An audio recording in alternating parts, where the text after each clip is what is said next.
સૌપ્રથમ વાત ભાવનગરની કરીશું કે જ્યાં ભારે વરસાદ બાદ તંત્ર દ્વારા રેસ્ક્યુ કામગીરી શરૂ કરવામાં આવી છે। ભાલ પંથકના ખારાપાટમાંથી 40 જેટલા લોકોનું રેસ્ક્યુ કરવામાં આવ્યું છે। મામલતદાર અને ફાયર વિભાગની ટીમ સ્થળ પર પહોંચી હતી। ભાવનગર અને જામનગરની ટીમે આ રેસ્ક્યુ ઓપરેશન પાર પાડ્યું હતું। વરસાદને પગલે અગરમાં કામ કરતા લોકો ફસાઈ ચૂક્યા હતા।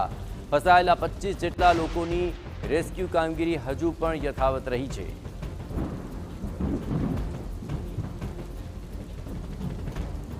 આ ખારોપાટ વિસ્તાર છે અને અહીં અગરમાં કામ કરતા લોકો અચાનક જ પાણી આવવાને કારણે ફસાઈ ગયા હતા।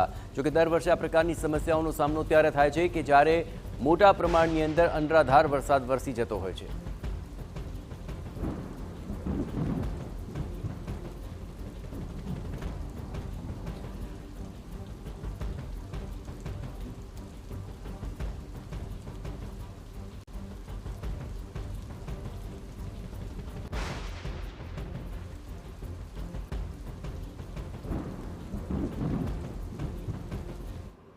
પાલન સાથે ત્યાં ફસાયેલા હતા એ પ્રાથમિક માહિતી। પછી જ્યારે એડમાયર સોલ્ટના માલિક સાથે વાત થતાં એડમાયર સોલ્ટના માલિકે એમના પણ 30 માણસો ફસાયેલા હોવાનો મને અંદાજ જણાવેલો હતો।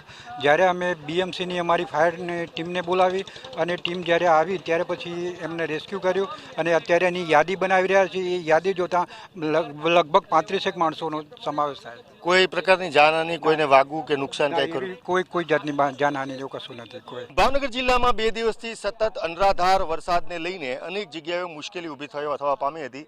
ત્યારે વાત કરીએ અત્યારે અમે ઊભા છીએ ભાલ પંથક નારી પછીના વિસ્તારમાં કે જ્યાં ઉપરવાસમાં કાળુભાર ડેમ ને તમામ વિસ્તારમાં પાણી ભારે વરસાદ ઉપરવાસમાં થવાને લઈને આ સમગ્ર ભાલ વિસ્તારની અંદર પાણીથી ભરાઈ ગયા હતા, જેને લઈને અંદર જે મીઠાના અગર છે તેમાં કામ કરતા 40થી વધારે લોકો ફસાયા હતા। આપ જોઈ શકો છો તેમને એકદમ સરળતાથી રેસ્ક્યુ કરીને તમામ લોકોને બહાર કાઢવામાં આવ્યા છે। અત્યારે તમામ લોકો સલામત રોડ પર આવી ચૂક્યા છે। આ અમુક મહિલાઓ પણ હતી જે કામ કરતા હતા, જેને વધારે પડતું પાણી આવી જતા ઉપરવાસમાં ભારે પાણી આવી જતા સ્થિતિ સર્જાણી હતી। જોકે તંત્રની તમામ પ્રયત્નો કરવાને લઈને અને જે અહીંના સ્થાનિક લોકો છે, ફાયર બ્રિગેડ છે, તમામ લોકોની મહેનતથી આ તમામ લોકોને બચાવી લેવાયા છે અને સલામત સ્થળે રોડ ઉપર લાવી દેવામાં આવ્યા છે। હાલમાં કોઈ પણ પ્રકારની મુશ્કેલી નથી। કેમેરા પર્સન રાજેશ રાઠોડ સાથે અજીત ગઢવી, TV9।